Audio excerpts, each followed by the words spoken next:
Welcome everyone to another special edition at Story Trading. Got Jonah Lupton back. Welcome, Jonah. Hey, how are you, man?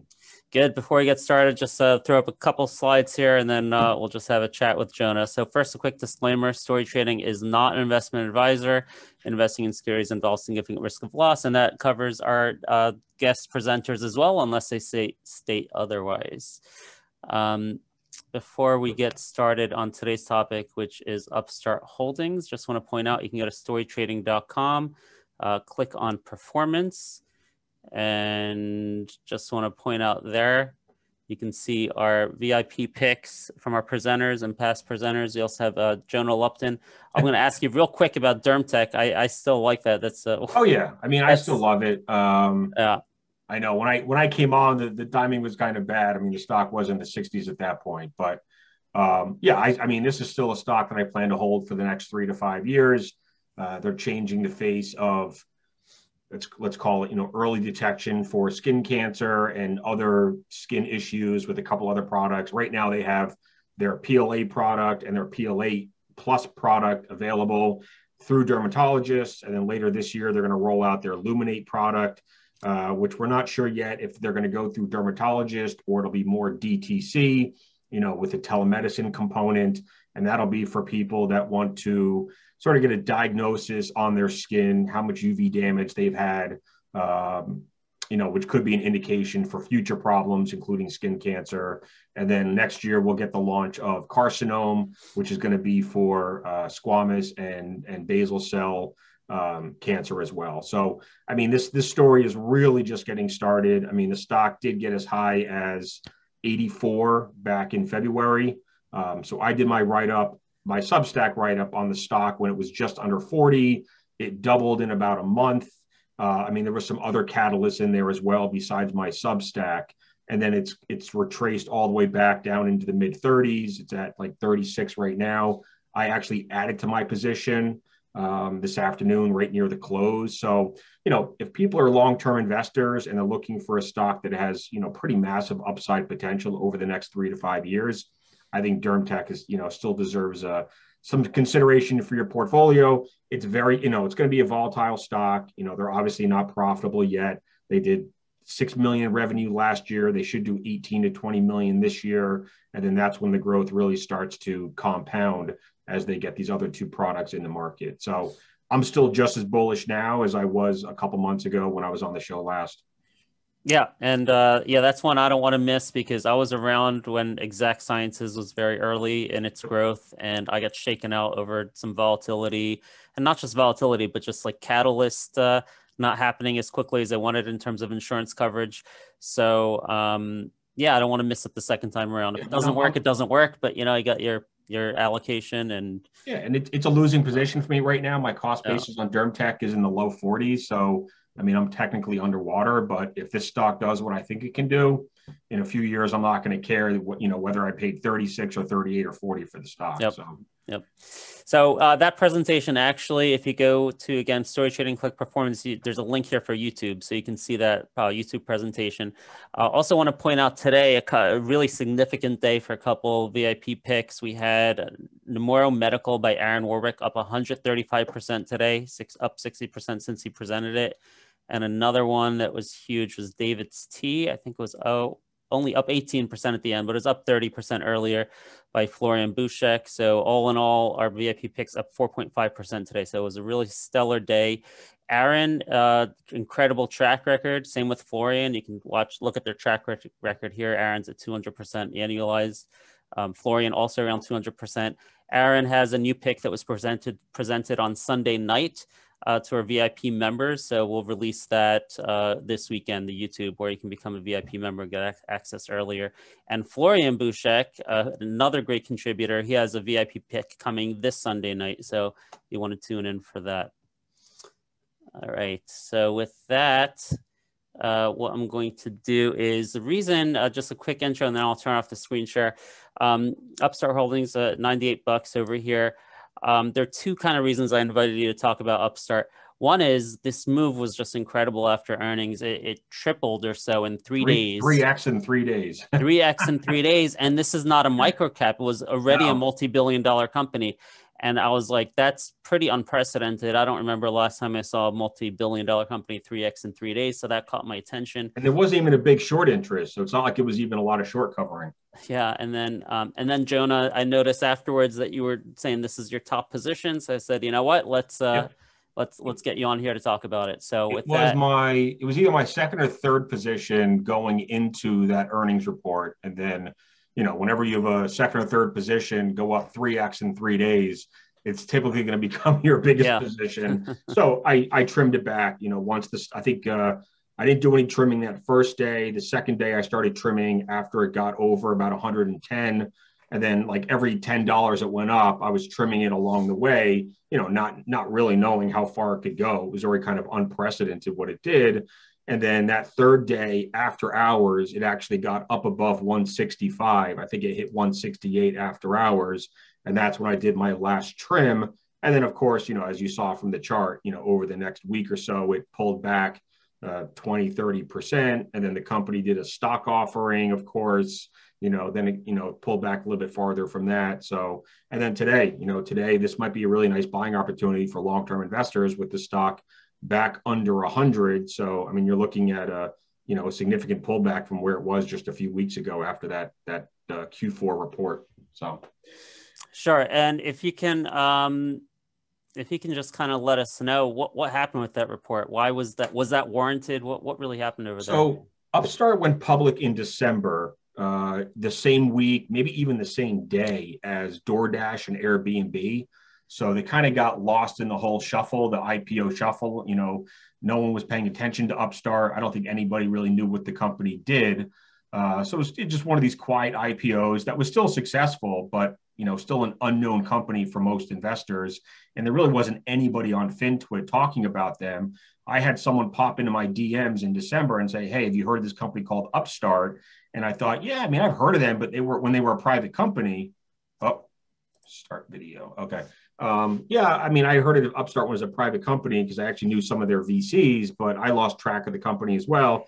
So I dug into it, and that's when I realized that, what they were doing in underwriting using AI in personal loans to start with, and then, looking at all these other markets that they could potentially expand to, after they've proven out the AI model. So I did my Substack write-up back in late December on Upstart when the stock was still under $40. And in their S1, they were projecting about $360 million for revenues in 2021. But when they reported their Q4 numbers, back in, I think it was mid-March or maybe early April, I can't remember right now, they raised that guidance from $360 million for 2021 up to $500 million for 2021. They also announced an acquisition of a company called Prodigy, which is it's called an auto dealer software interface kind of. And the personal lending market is big, but the auto lending market is way bigger. I think the personal lending market is like 200 billion a year, maybe 250. I have to double check. Auto lending is around 650 billion a year. So the fact, Upstart announced 9 months ago that they would be getting into auto lending. I think they announced their first partner, their bank partner for auto lending in, I think it was September or October. So we all knew that they were going to get into auto lending, but obviously this acquisition of Prodigy is going to help accelerate that process. When I interviewed Dave Gerard, the CEO, he kind of compared it to, when you walk into a Tesla store, they give you an iPad and you can kind of, you get to walk through the whole process on the iPad and customize your car and apply for an auto loan and do everything very seamlessly. And that is what Prodigy software is trying to do for other auto dealers so they can create a similar experience for their customers. And so not only will Upstart have this software to sell to the dealers, they'll obviously be able to plug themselves in there as the, kind of auto lending AI solution. So I thought it was a really, brilliant acquisition. We'll see if it kind of unfolds the way that we want it to. But just to kind of back up, so Upstart was started about 8 years ago, 3 co-founders, Anna and Dave worked together at Google. Obviously pretty smart. Google doesn't hire dummies. And then they also found Paul. Paul was a Thiel Fellow. So if anyone knows Peter Thiel, put together this Thiel Fellowship, mostly younger people. I think they might even all have to be like under the age of 20 or 21, some of the brightest people in the world. And he's basically paying them not to go to school, but to come start a company that he can fund. And I don't know exactly how they all got connected, but somehow Paul and Dave and Anna all wound up starting this company together. Originally, it was actually like what they call P2P lending, which is person to person. And they tried that for a couple of years. They just didn't really develop any traction to that business model. So then I think they actually went to their VCs or their investors and said, hey, this is not working. Do you guys want your money back? And the investors were like, no, you're not out of money yet. You got 6 months or 12 months of runway, try something new. And that's when they just started working on this, this AI model for underwriting. Personal loans right now, like I said, that's where they started, 0 to 1,000 to 50,000. They had about 12 bank partners as of the end of 2020, although there was some pretty significant client concentration at the top of that. But they have brought on 5 or 6 more bank partners in the first quarter. We've seen these announcements kind of dribble in. Even last week, they announced a new bank called Drummond Bank down in Florida. That's another new bank partner. And most of these bank partners are now doing both the consumer lending and the auto lending. And I believe they'll see more acceleration with these bank partners now that they can do, both forms of lending. I also think at some point in the future, whether it's this year or next year, we're going to see Upstart expand into additional credit markets wherever there is a kind of the individual's credit worthiness is what matters. So, mortgages and other types of home equity loans and lines of credit where it's really, an individual's credit worthiness, that matters.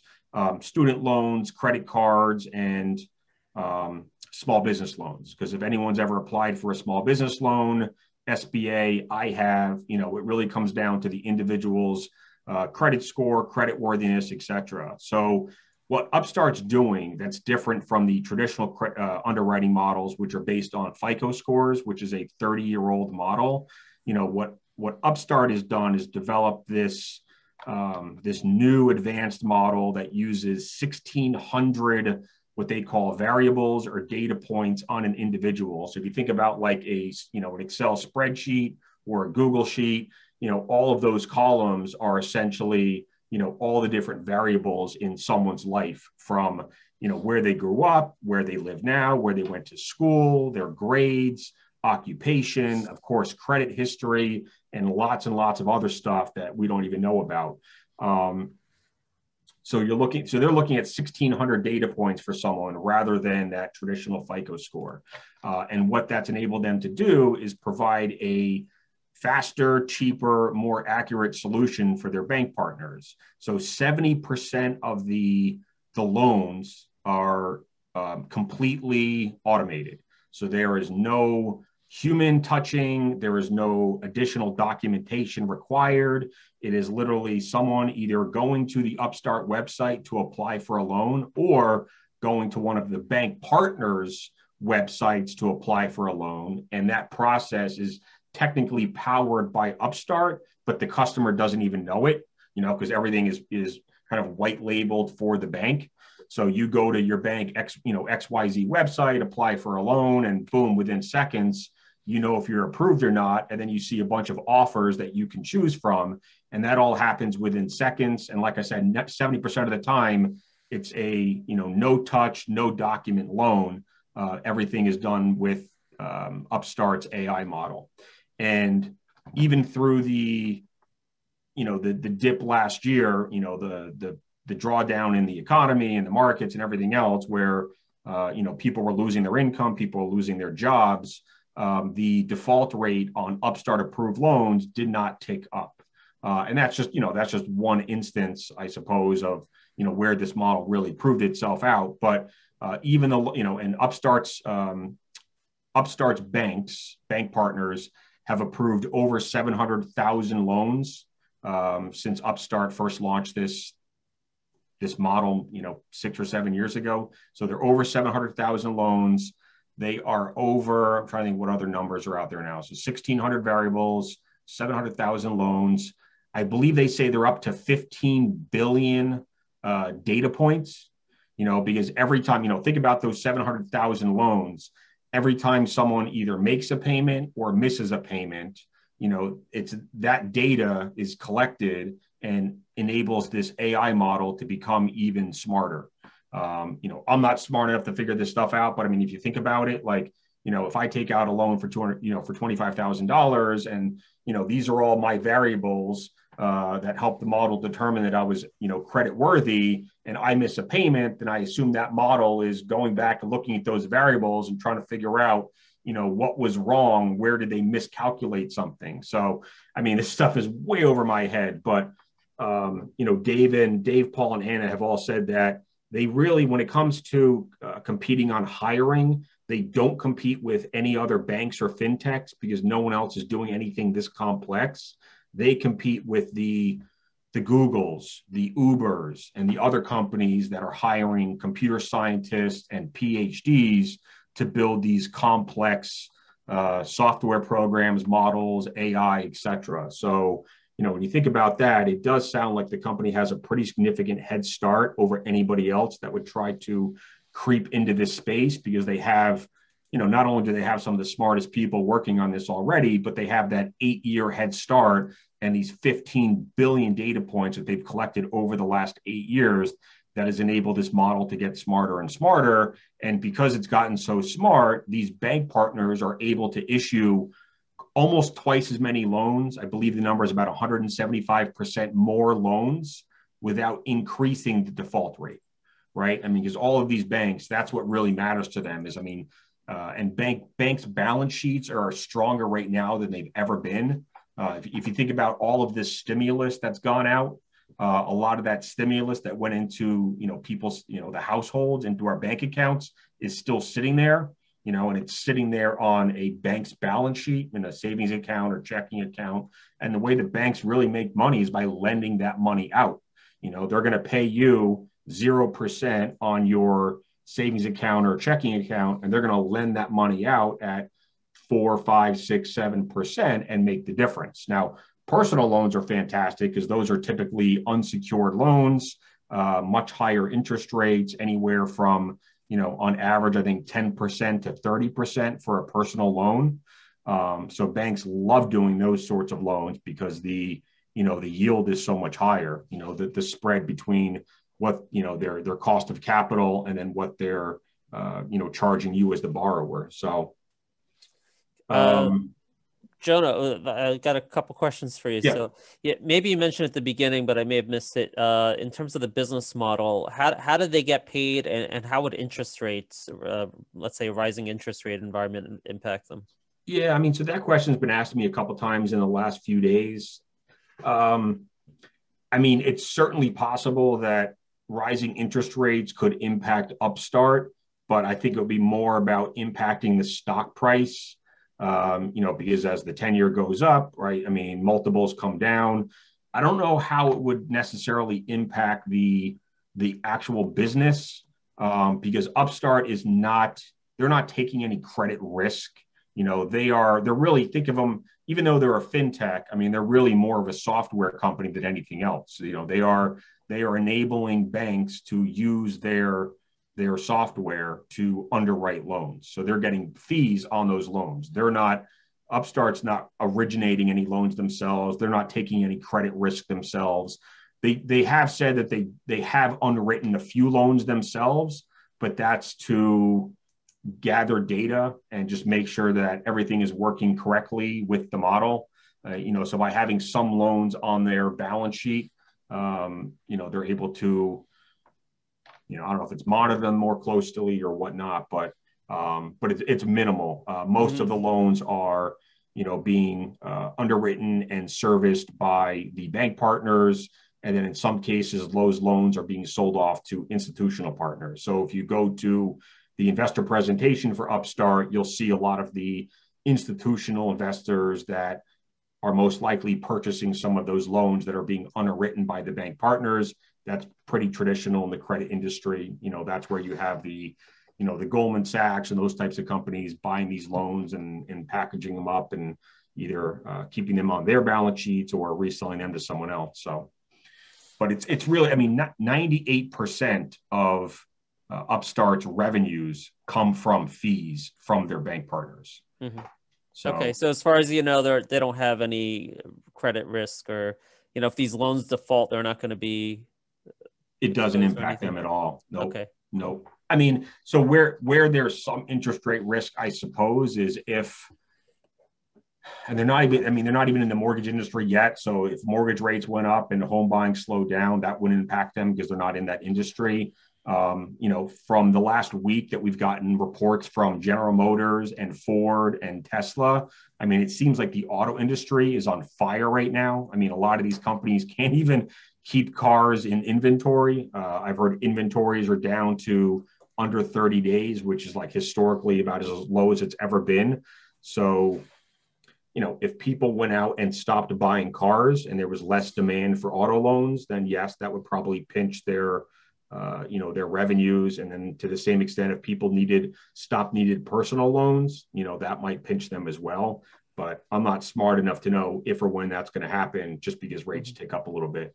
I feel like if someone needs a personal loan for $20,000 or $30,000, whether that rate is 15% or 20%, they need the loan, whether it's to, consolidate their credit cards, whether it's to, putting an addition on the house. That money can be used for a million different things. I think the most common uses, though, are, debt consolidation.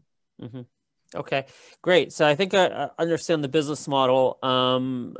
Anything else you want to throw in there before we get to kind of valuation? I was just going to say, so valuation, this is one of those companies, let's be honest. Growth companies in general are hard to really put valuations on it because a lot of it depends on just market sentiment and what's in favor at a particular time.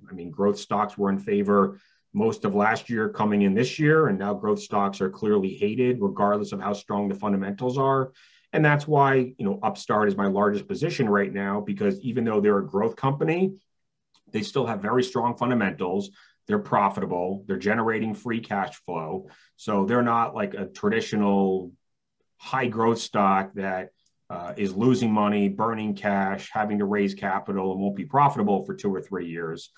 Upstart is kind of in a different league. Same with Futu. I kind of put the two of them they're my two largest positions for that reason, because they're both very profitable with very strong margins. So, Upstart guided to 500 million in revenue for this year. I gotta believe that was conservative guidance. If you give, very few CEOs are going to give overly aggressive guidance for the year, when they're giving it in early 2021. So 500 million, let's just say they do 525 million, because I'm assuming they're going to get something from Prodigy by the end of the year, even though it wasn't baked into that number yet. Now, what's a fair multiple to pay? You really can't do PE multiples yet because the company's still growing so fast. But I personally think that, if they came in at 525 million, that would be somewhere between 120 and 125% revenue growth year over year, with 84% gross margins, and I believe contribution margins somewhere between 46 and 50%. So what you want to use the price to sale. If you use price to sales multiple, if you, let's just call it 10 or 20, 20 times sales. So 20 times 500 is 10 billion. Right now the stock enterprise value is down to 7. So, and I would argue that 20 times sales for a company with 84% gross margins and 120 or 125% top line growth, not even including that Prodigy acquisition or any other credit verticals that they could expand into, would be low. So, like when I do my models, I think I would probably put a 25 or even a 30 price to sales multiple on Upstart for the next 12 months. But I mean, that's what the market's trying to figure out right now. I mean, right now with the stock at 98, like I said, that brings the enterprise value down to about 7 billion. So divide that by 500. So right now the stock's trading at 14 times sales, with 125% top line growth. And they just did that stock offering. So they have cash on the balance sheet now. I think they're back up to about 300 million on the balance sheet. So you mentioned that's what the market's trying to figure out, right? It's at 98, there's some choppiness there. So what do you kind of think the other side of the trade is thinking here? The bears or the shorts? What's their thesis as far as everything? I mean, everything in growth right now is getting hit pretty hard. I mean, I have over 150 stocks on my watch lists, and 90% of them were read today, and I think probably pretty close to that yesterday. So it's not just Upstart that's getting, beat up right now, but I do think that when we finally find a floor, when the selling finally dissipates and the buyers start to come in and look at these growth stocks again, I mean, I think it's the stocks that have those strong fundamentals and the great margins and free cash flow that are gonna bounce the hardest. And that's why I don't mind being overweight Upstart and overweight Futu, and I'll continue adding as they pull back, because I just think that once this trend reverses, these are the ones that are going to come out of it the fastest. I mean, there's who knows what the bears are thinking. I mean, you can always make stuff up that they are concerned that the fundamentals will deteriorate in a rising rate environment, or competition is out there somewhere, even though I haven't really seen it. There will be some lockups in the near future, because this is a recent IPO from December. If you look at the cap table, you still have a lot of the VC firms that are on the cap table, and most of these VCs are not long-term investors in these companies, because they have to, they need liquidity so they can return that capital to their LPs. So at some point you're going to have, these VCs are going to have to be selling in the open market to close out those positions. But, I can't guess when that's going to happen. I mean, when that lockup window opens, I don't think you're going to see a flood of selling, but you'll get some. Okay, cool. You got time for some audience questions? Yeah. Got a couple in chat. If you guys have questions, just throw them into the chat. So got one from Eduardo. It looks like. He says, I'd like to hear what you expect for Q1 earnings call on May 11th. Is that right? Is there an earnings call next week? Yeah, May 11th. Okay. Let me just double check. I mean, I haven't even, I'd have to double check what the numbers are going to be. I don't memorize these numbers on all of the stocks that I'm watching. So 2020, so 116 million. I mean, it's like, I rarely get worked up on what the quarterly numbers are going to be. I mean, there are certain stocks in my portfolio that I expect to be long-term positions. Upstart is one, Futu is one, DermTech is one. There's a few others in there as well. I'm not going to overreact to earnings one way or the other. If I have some cash in my account and the stock pulls back after earnings, there's a good chance I add to it. If they blow out numbers and the stock pops 15, 20%, I might even trim some, just kind of portfolio management, risk management, because at that point, the position might just be too uncomfortably large for me. So, I'm more focused on what they say about the underlying business, the integration of Prodigy. What do they do with guidance? Do they keep guidance at 500 million for the year? Do they raise guidance? What are the gross margins? What are the contribution margins? I mean, if the consensus is 116 million and they come in at 114 or 118, it really doesn't change my long-term thesis on the company. Let's just say they do 525 million this year, and then they grow another 70% the year after, 60%, 50%, 40%. I mean, I know those are just random numbers, but I mean, that's how a lot of analysts kind of put together their 4 or 5 year models. But if you use those numbers, right, 125% this year or 120% this year to 525 million, and then 70% revenue growth next year, 60, 50, 40, that takes them to $3 billion in revenue by 2025. And I think that's actually a reasonable target for them. So $3 billion in revenue by 2025, you know, I don't know, 10 times sales, 12 times sales, 15 times sales. I mean, hard to know what the right multiple will be in 4 years, but, you know, worst case, let's take 10 times sales. You know, you could be looking at a $30 billion company in 2025. Okay, great. You mentioned something I want to chat about a little bit. You mentioned you may kind of rebalance your portfolio if there's a move. And we had a really interesting chat today in our VIP community just about that. In fact, you know, we have a lot of influencers in our community, collaborators that present on Zoom. They write Seeking Alpha articles, and the question came about, you know, if you're reallocating something to maintain a certain percentage, that's not really selling a position, right? In fact, we came up with the word. It's right sizing was a great term that was being used. I'm just right sizing my position. I'm not selling it. I'm still just as bullish as I ever was. And oh yeah, especially in this market, you know, this is a very volatile, choppy market. With, you know, I mean, think about it. Like every time we get CPI and PPI and housing, I mean, like there's so much data that comes out every month, and then you have to worry about the 10-year treasury and so many other things. I think, you know, you have to be able to take some profits in this market.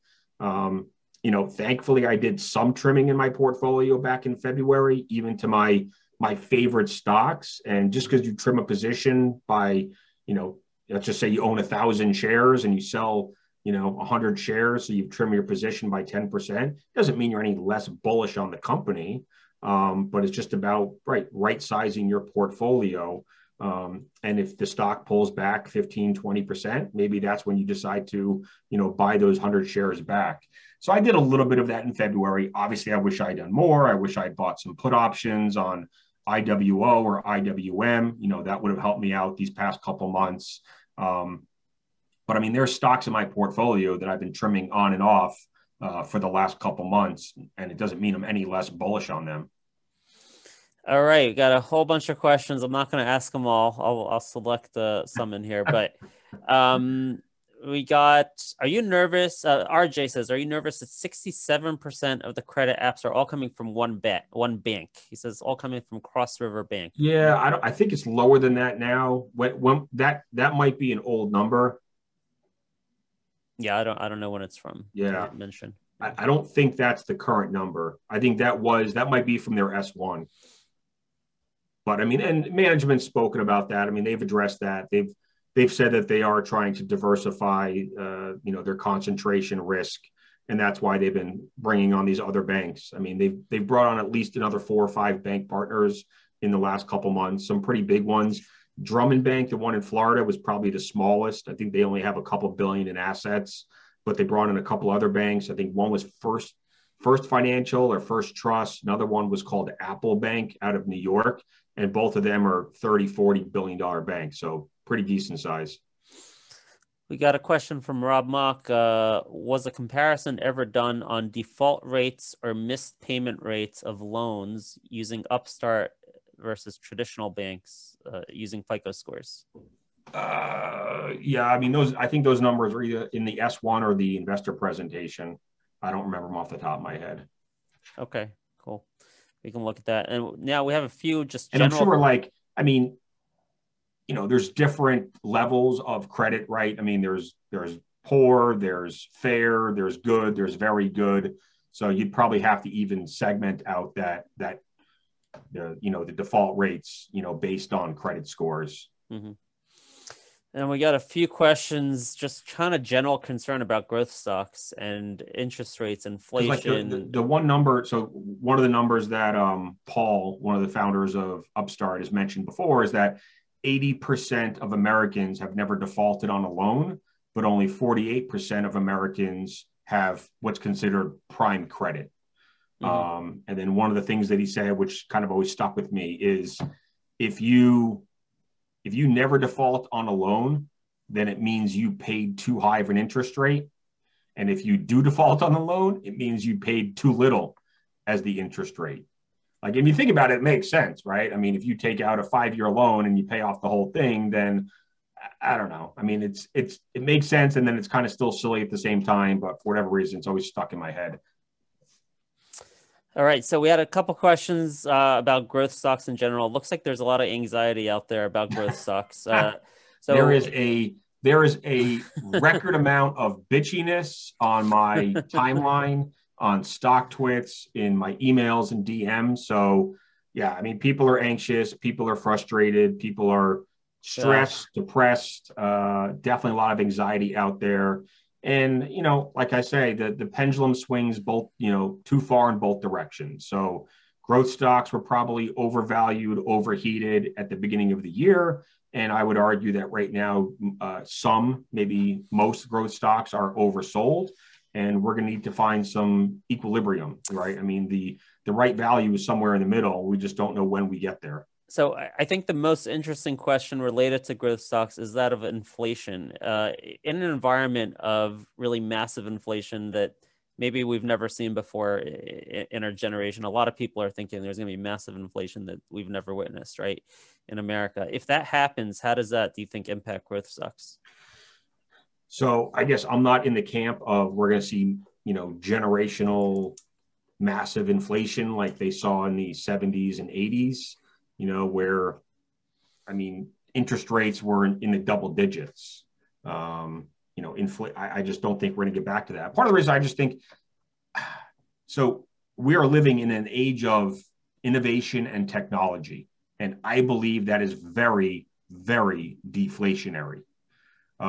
Technology, what you can do now and how much more productive people can be. I mean, think about like, I don't know, the companies that are putting up record earnings, yet they are not hiring nearly as many people as you would have had to 10 or 20 years ago to grow at these sort of rates. And it's just because of technology and software and AI. And I mean, think about what Upstart is doing. I mean, Upstart with their model is replacing employees at a bank. In the old days, you would have a bunch of people sitting around approving credit applications. And now Upstart with their software is doing that for the banks. So the banks can actually, I don't know if they want to fire people, but hire less people to, be in their underwriting departments. I mean, I would argue that that is deflationary. So yeah, and you're right. That's been deflationary. That's been happening, the last 20 years or so. But let's entertain for a second that you're wrong, and somehow there is big inflation. How would big inflation impact growth stocks? So, I mean, where do interest rates go? Where do short-term and long-term rates go? I mean, that's certainly what's going to probably drive the multiples on growth stocks. And I mean, I do think at some point, though, there has to be some separation between growth stock. I mean, right now it's like, I mean, like, yes, Upstart is a growth stock, but Upstart is a more mature, stronger fundamental company than even like DermTech, right? I mean, if you look at a price to sales multiple on DermTech right now, yeah, of course the stock looks expensive, but I'm looking out 2 or 3 years and what that company could potentially do with their smart patches, once they have all 3 of them out there in the market. And that's why I'm willing to get in early and pay a premium to own that stock before they get into that rapid growth phase. So, like even when you take growth, I mean, you really have to split growth stocks up. I mean, then you have the really mature growth stocks like the Amazons and the Microsofts and the Facebooks that are still growing at, 25, 30, 35% with, I mean, Facebook, I think has 40% net income margins. I mean, some ridiculous number. The amount of cash that they're generating every quarter is insane. And these buybacks. So, I mean, there's like, to me, there's like 3 different tranches of growth stocks. And then like SPACs is kind of in their own little world. So maybe there's like 4 tranches. It's just, if we see rates going up, do they all get punished? Do they all, do the ones that are already profitable get punished? I mean, I would think so, because the ones that are profitable should have a little bit more less downside risk, I suppose. I don't know, man. I mean, does the 10-year get to 2% by the end of the year? I mean, I think there's definitely a chance of that happening. Does that mean there's another 15 or 20% downside in growth stocks? Maybe some of them.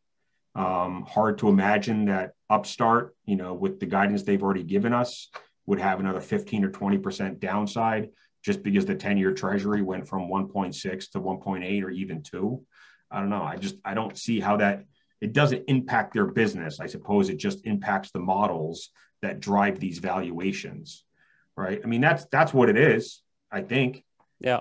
It's the DCF models that are using, risk-free rates of return using the 10-year treasury. And when you increase that number from 0.5 to 1.5, it changes the output. Mm-hmm, mm-hmm. All right, Jonah, that's all I got from my end. Any other closing comments or anything else you want to touch on?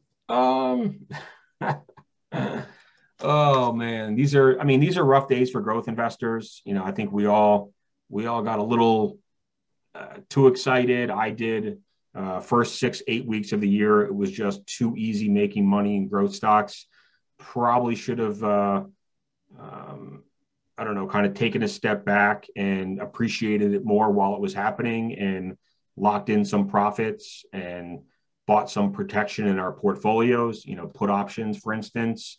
But, now we've pulled back 30, 40, 50, 60% in a lot of these growth stocks. And even the companies that are putting up strong numbers right now, strong earnings, you're not seeing great price action afterwards. So it just seems like, even good reports are getting sold and then bad reports are getting absolutely destroyed. Mm-hmm. If you're in small caps right now, then so you have to worry about the price action after earnings. You have to worry about the short reports. You have to worry about the secondary offerings. I mean, like there's a lot on our plates if you're investing in these types of stocks. But, I think that's where you have to take a step back and think about what kind of investor you are. You just reminded me about, with the bad report getting killed, Intrusion Inc., INTZ. Yep. Are you still in that? Yeah, I'm in it. Yep. Okay. So I did I got into that stock probably a month ago when it was in the high teens. Did a Substack write-up on it. I talked to investor relations yesterday. I have an interview with the CEO on Monday. The stock was down big today, which to me was, a huge overreaction to the earnings call yesterday. They were a little light on Q1 revenue, but for anyone that has actually followed the company or knows, actually, this is investor relations from Intrusion calling me right now. Oh, wow. That's funny. What was I going to say? So Intrusion, just give a quick backstory. So 30 years ago, when the company was founded, they were doing a lot of DoD consulting work and forensics work for cybersecurity. The founder of the company died a couple of years ago. They brought in a new CEO, Jack Blunt, who's been around the industry for many, many years. It's kind of a turnaround story right now. What he decided to do, he saw an opportunity to package up two of their main products. One is called TraceCop and one is called Savant, and package them up into this new product called Shield and sell that product to enterprises that want to better protect their network. So they announced that they landed a 3-year deal. I think it was a 3-year deal with Kimberly-Clark and a couple other large companies. They've reiterated multiple times that those contracts and some others amount to about 50,000 seats that have already been sold or licensed, but they haven't all been activated yet. As you can imagine, you don't roll out that many seats overnight to these large companies that have offices all around the world. So I think that was one of the reasons that people sold the stock today, was because, when the company said they had 50,000 seats sold, maybe some people were expecting to see all of that revenue recognized right away, and it just clearly isn't going to happen that way. They did say that they expect all 50,000 of those seats to be activated this year, but they think most likely within 6 months. He's talked very, very bullish about the pipeline of enterprise customers as well as government agencies where he has the most relationships. They also have 35 resellers around the world, that are mostly going after the SMB business. They have resellers in Canada, Mexico, Australia, UK, Brazil, Lebanon. Kimberly, there was some doubt as to the legitimacy of the actual technology behind Shield. I've actually seen demos of it. I actually got a live demo with the head of the sales team, and I was impressed. I mean, I'm not a cybersecurity expert, but we did live demos. We timed it. We went to different websites.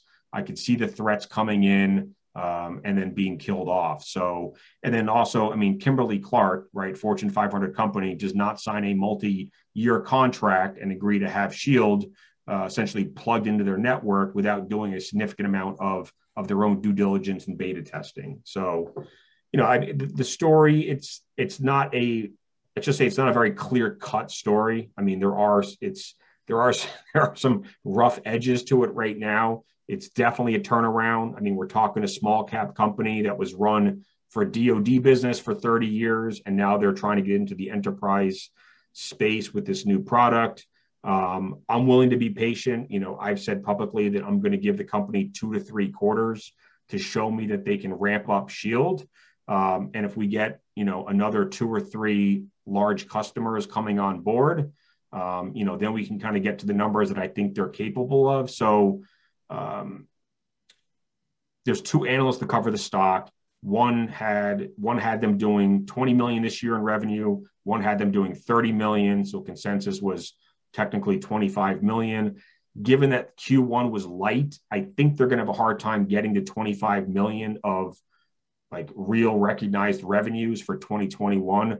I think what they might be able to do is to get to 25 million of ARR by the end of 2021, which obviously sets them up for a really strong 2022.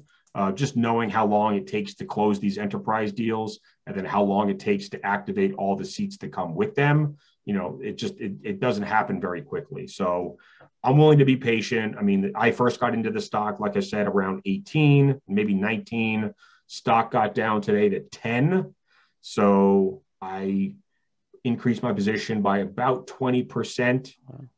So it's a 5% position in my portfolio right now with a cost basis just under 20.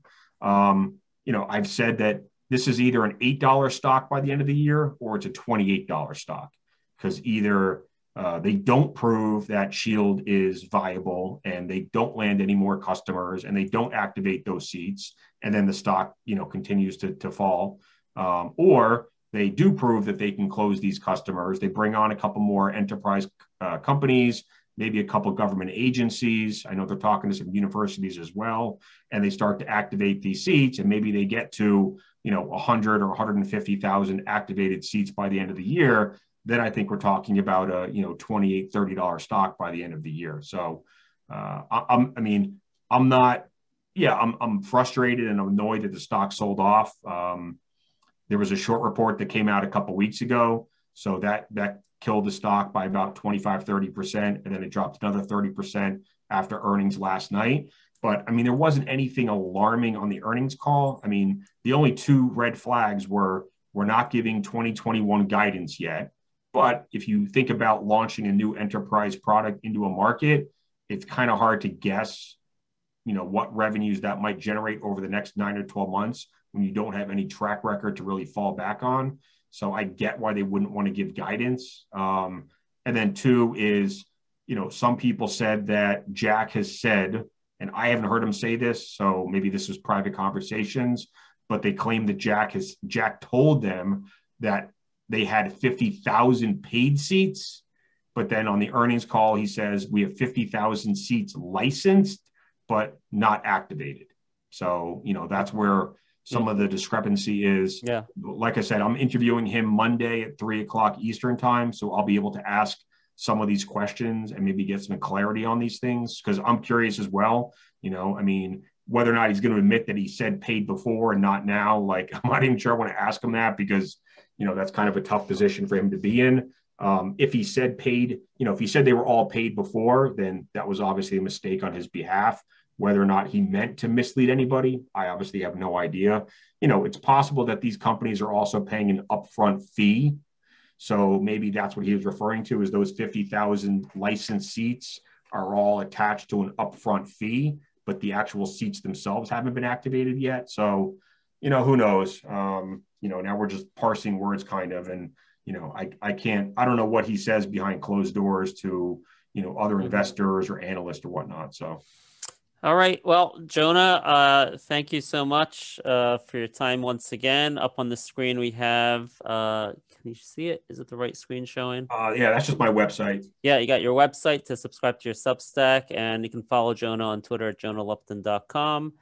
And for story trading, you can check out our future events. Just go to storytrading.com events. We actually have a VIP session by Greg Fisher right after this, and a couple new picks coming up. And with that, I think we're good to go. And you can follow Story Trading on YouTube and Twitter. Thank you. Later, guys. We'll see you around, Jonah. Bye.